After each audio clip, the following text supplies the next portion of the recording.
let's talk about boobies. Hello guys, welcome back to my channel. So, this video I think has been brewing for so long. If you watched my previous video before I had the boob job, I was kind of talking about my experience up until just before the surgery because I hadn't had it done yet. And now I've had it done. It's been 6 weeks and I'm going to give you guys an update and my experience of the surgery, of the pain afterwards, of how I felt, of how I recovered, how I feel now. I just drank a Red Bull and it makes your mouth like really like, you know what I mean? I'm so excited to be filming this video. I think it's no secret I've had a boob job. If you follow me on Instagram, I talk about it every single day. I've put it out here on YouTube. If you follow my TikTok, I did a TikTok, which by the way, hit 1.2 million views, which is crazy. That's annoying, isn't it? I just eating a granola bar and I really regret it because now I've got like the stickiness from my Red Bull and then like bits from the granola bar, so I've got a very weird thing going on in my mouth right now. Didn't mean to sound dirty. But yeah, so I'm here with a boob job update and I just have so much to say. I'm gonna try and make this video not half an hour long. But yeah, keep watching if you wanna know my experience with my boob job. This is my personal experience. And if you wanna know the process beforehand, go and watch my previous video. And yeah, first of all, I am gonna say a huge thank you to Maya Cosmetics. They are who did my boobs. Also a huge thank you to First Trust Hospital, as that is the hospital I went to actually get them done. I would just like to say they were incredible. They made everything so easy, so simple, everything. They were so friendly. Any questions I had, they answered them, you know, just everything about it was so easy for me. So thank you so much to them. When I first put it out there that I was going with Maya, I had so many messages from girls saying, no, don't go with them, they've got the worst reputation, you know, they do botched jobs, it's awful. But for some reason, whilst I was looking on their website and in like my gut feeling, I knew that's who I wanted to go to. So even though I'd honestly say like 20 plus messages saying do not go with them, I just thought I'm gonna go with them, which was kind of a risky thing to do. But I don't know why, I just had such a good feeling about them, and for some reason I trusted them, and I'm so glad I went with my gut feeling because I can tell you now I had the best experience. Read online they do have a lot of negative reviews, but I don't know why. I had the best time. Oh, I've got no trousers on. Is my tongue blue? So I guess I should start off with the day of my surgery. So on the day of my surgery, it was November 20th and it is now January 6th. It's been about 6 weeks. For the day of my surgery, I couldn't eat all day. And I'm telling you now, that was the hardest part of my day. Not being able to eat, and then I couldn't drink water two hours before my surgery. And that wasn't too hard, but because you're nervous, you kind of overthink it and you're like, oh my God, I'm so thirsty. My surgery was originally at 7:30 or something in the morning, which is what I really wanted. I wanted to get up, get it over and done with. But then it changed 12:30, which was okay. I had a bit of lie-in. Me and my boyfriend travelled to First Trust Hospital in Preston, which is where I got sent. It's just a private hospital. It only had about 8 or 9 rooms. It was so clean. Everyone was so friendly. So I arrived, I got put in my hospital gown and my compression socks. So you have to wear, I think they're called compression socks. You have to wear these socks that kind of, you know, go up to your knee. And that's just to help with blood clots, because obviously your legs are really high risk of, I'm here like stroking my leg, I'm like, your legs. Your legs are high risk of blood clots. So you have to wear these socks, and I had to wear them for 5 days straight. They actually looked really nice. They were like little stockings. They did get a bit gross after a while because you couldn't take them off. Where was I? I go off on so many tangents. I was like, started going off about socks. Yeah, so they put me in my hospital gear and you wear these little like paper pants. They are so funny, but they are so comfortable. They're like a nappy. They're kind of like a netted nappy. I'm gonna put a picture of them here just so you know what I'm talking about, but they are really comfy. And then they start off by doing a pregnancy test, just obviously because if you're pregnant, you can't go under anaesthetic. So I did that. all fine, came up negative, no babies here. And then they do your blood pressure test, that strap around your arm. And mine was a little low, but they said that's quite normal because you haven't eaten or drank, but it wasn't dangerously low, so obviously we carried on with the day. My room though, so obviously I have a private room, so I wanted a TV, and my room didn't have one. I think mine was the only room without one, so I was just scrolling on my phone, and they came in, they did checks, they went over all of my past doctor records, you know what I mean, like everything I've been to the doctors for in the past.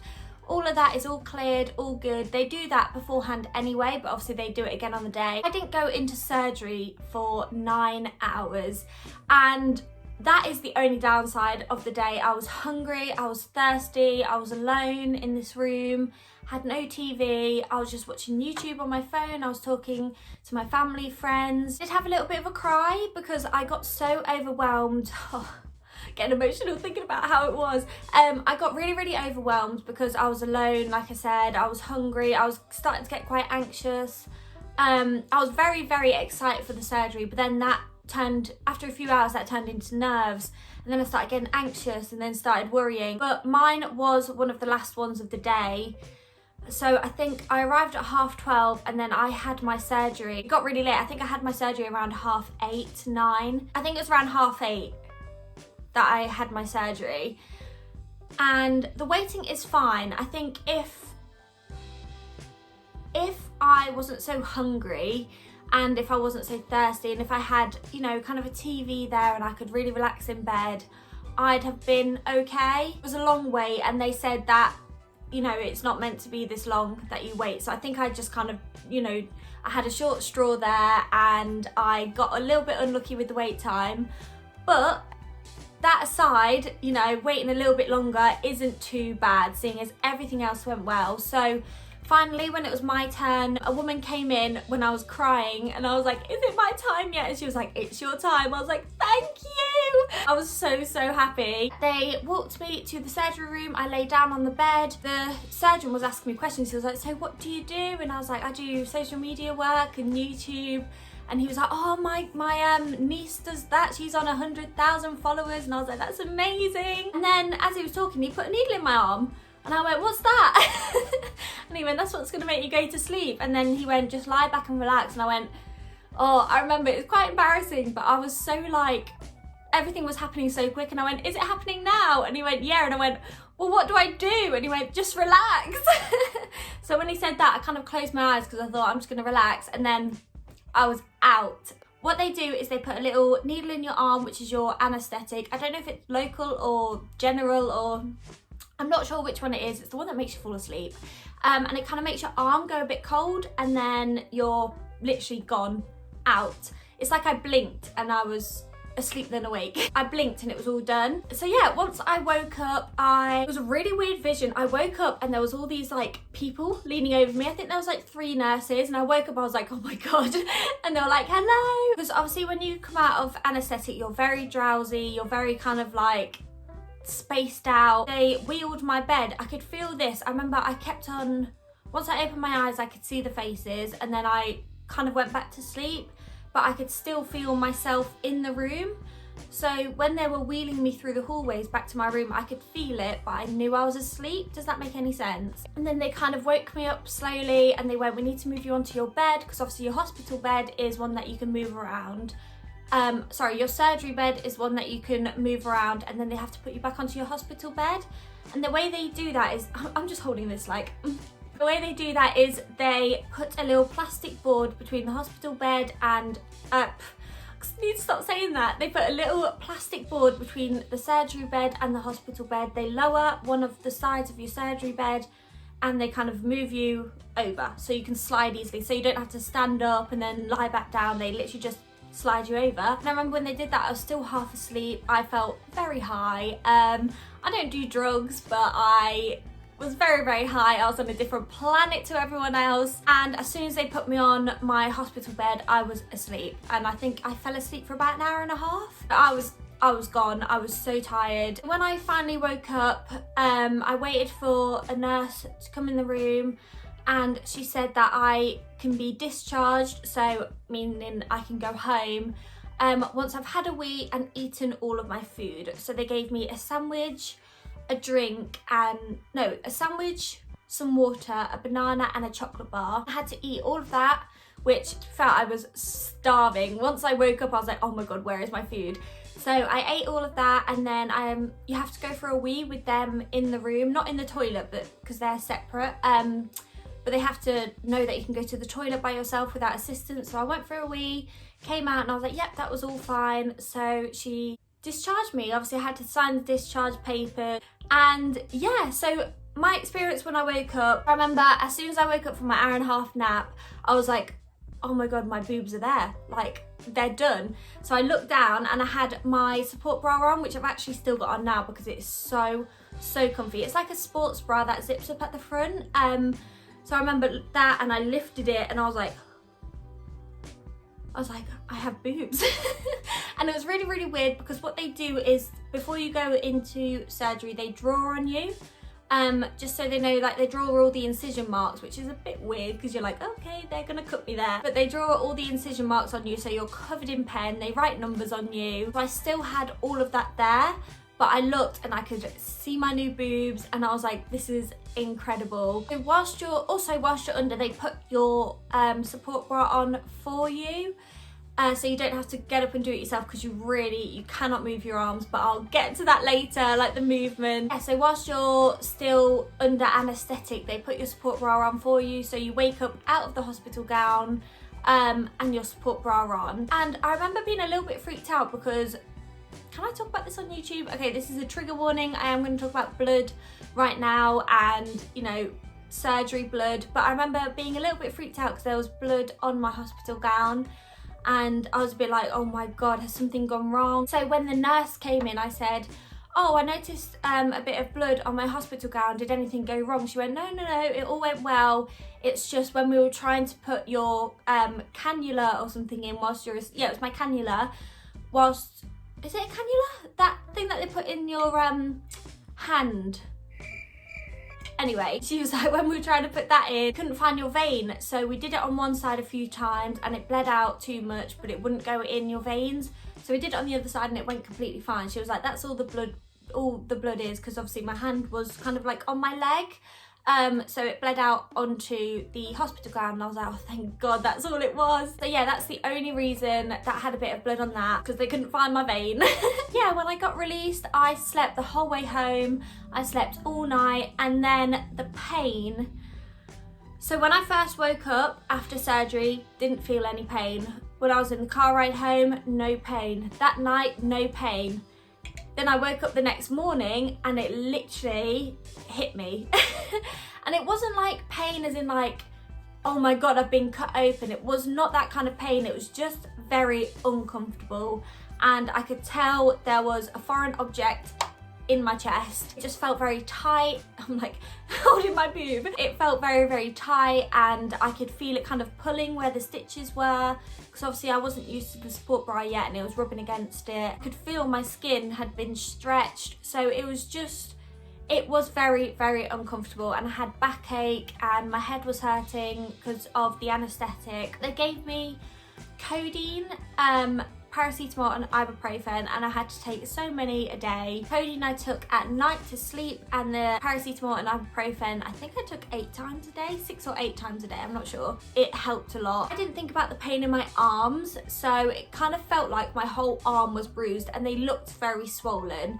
And I could do that, kind of just like a little chicken motion, but if I tried to put my arms up, could not do it. If I tried to put my arms back, could not do it. I wouldn't be able to be doing this video right now. Arm movement was very limited. I could do this and tap on my phone.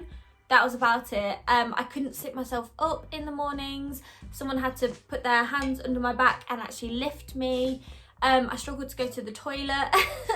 Kind of needed a bit of assistance in there. It was a struggle, but that was only for the first week. When it came to the second week, I could go to the toilet by myself. I could lift myself up. I still couldn't move my arms too much. I could move them a bit more now, like I could kind of go like that, but I couldn't lift my arm up. I couldn't pick anything up, but I could, you know, move around a lot easier, and I started to walk around the house a bit more. Sleeping wise, you have to sleep with this kind of pillow. I have one, but it's covered in fake tan, so I really don't want to show it to you. Basically, what this pillow does, it's a pregnancy pillow slash a L-shaped or V-shaped pillow. And what it does, it keeps you upright. So you have to sleep kind of sitting up, but like not at a 90-degree angle. It's more like a 70 or 80 degree. I don't know maths. You have to sleep kind of sitting up, and that is because if you sleep right on your back, it can cause chest pain and back pain, and it's not very, very good for the healing process. So if you sleep upright, it helps you heal a lot more. Your boobs are settled during the night, you know, they're not back and to the side, they're just propped up like this. It just helps the healing process. It means your stitches aren't being pulled because your body's stretched out. You have to kind of have one of them pillows or stack up a bunch of your pillows at home, but I think it's so much easier to buy one of them. Mine was about £15. I think I stopped sleeping on that 4 weeks in. Let's talk about the support bra. I'm not going to show you it because I don't want to get like flagged. The support bra you have to wear for 6 weeks. You have to buy your own. They don't support it for you.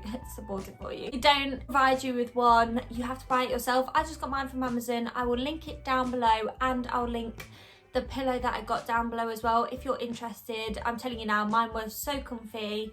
Pillow and support bra. And basically what it does is it holds your boobs in place, so gravity does not take over. So if you didn't wear your support bra, your boobs have a risk of sagging or moving out of place or not sitting where they're meant to sit or not healing properly. It zips at the front, so it's easy access, you know, to take on and off, so you're not fiddling around the back, because obviously you cannot move your hand like that, and it just holds them in place, and it's super comfy. Like, I don't need to be wearing mine anymore, but I am.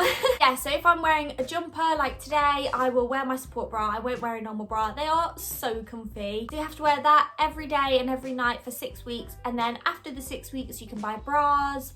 You can go braless, but I wouldn't suggest it because you don't want to risk them sagging. But you still have to wear it at night. If not every night, then most nights, just so they don't slant to the side when you're asleep and you don't wake up with like one boob downstairs making a cup of tea. Scarring wise, okay, when your surgery is first done, you are completely bandaged up. You can see about half your boobs, the other half is completely covered in bandages, and they are on for, I think mine were on, oh no, 1 week. Your bandages are on for 1 week, and then you go for your weekly checkup.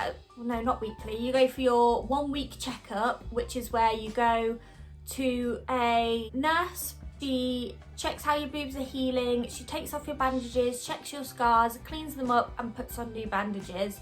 So I remember that being such a strange experience when I went in and saw the scars for the first time. I was like, oh my God, what if they're really messy looking? What if they're huge? What if they're uneven? What if they're not healing right? Because I didn't know if they were infected, if, you know, it was even healing properly, because I couldn't see it. All I could feel was them getting tighter. So when she took the bandages off and she handed me a little mirror and I looked at them, I was like, that's crazy, because I could barely see them. This is why I'm suggesting Maya so much. Such a clean job. I could barely see them. It was like a pencil line, just like a pinky purple pencil line. They looked great. Now that I'm 6 weeks, my boobs have dropped slightly, and the scar sits underneath the crease, like the crease of my underboob. So you literally cannot see them. They obviously, scars kind of take a long time to start to fade. Obviously I think that's a given, knowing that you're going to have surgery. And the woman kind of assessed my boob, how I'm healing, and she said to me, she went, wow, you are healing really fast. She was like, normally by now my clients would still be in like a lot of pain and not moving their arms, and I walked in like, hey, because I was doing really well. So she was really happy with my progress. Why can't I talk? I think I've had too many of these. So yeah, that went all well, and then she put on my new bandages and she said, in 9 weeks, have a full body shower and take them off yourself. Now when I tell you, I heard the words full body shower, I fell in love with that woman there and then. She was called Tiny, which is the best name in the world. Tiny, I love you. You're the sweetest woman. And the reason why I heard full body shower and fell in love is because you could only have a bath if you wanted to get clean. I had to have sitting up baths, and I could only have the water up to here because I'm not allowed to get it on the scars or on my boobs. So if I wanted to clean myself, I kind of had to go like that. But also, I couldn't do that, so I'd have to have someone help me in the bath because I couldn't move my arms. I couldn't wash my hair. It was really, really gross and you kind of felt really out of place. I could have my full body shower. It was like the best day ever. Still don't put soap on them and I still don't rub them with a towel. I kind of pat them very, very lightly because I just don't want to risk it. I think until they look more like skin, so more pinky than less purpley, I'll just pat them. But yeah, so the bath situation is not fun, but it's only for 2.5 weeks. I have been filming for half an hour already. Oh my goodness, I'm gonna have to do some serious editing on this. But yeah, so overall, I had a really, really positive experience. If there's anything I've left out, please comment it down below. I'll answer all your questions. But honestly, I had the best experience with Maya. My boobs look great. I'm gonna put a little before and after here. I don't know if this will get like demonetized or whatever, I don't care. This is my before and after, and they did such an amazing job. I know one question you guys are gonna ask because loads of people asked it on my Instagram. Are my nipples the same? Yes, they are. They did not stretch, they did not move, which I was so happy about. I really thought I'm gonna have like big stretch nipples, but they are completely normal. But yeah, I really hope you enjoyed this video. I hope it, you know, helped you if you're looking to get one, or if you're just interested in my personal journey. I would like to say I am not promoting boob jobs, I'm not promoting surgery. I am just giving you my personal experience because I've been so open and honest about it. And I'm always going to keep it that way. So yeah, I'm not promoting surgery, I'm not promoting boob jobs, I'm not saying go and get one now. I'm just saying this is my personal experience and this is, you know, what I went through with my surgery, which went really, really well. So thank you guys for watching so much. I've filmed for half an hour. I'm going to try and cut it down as much as possible. Remember to like, comment, subscribe, follow my Instagram, which is here. Bye!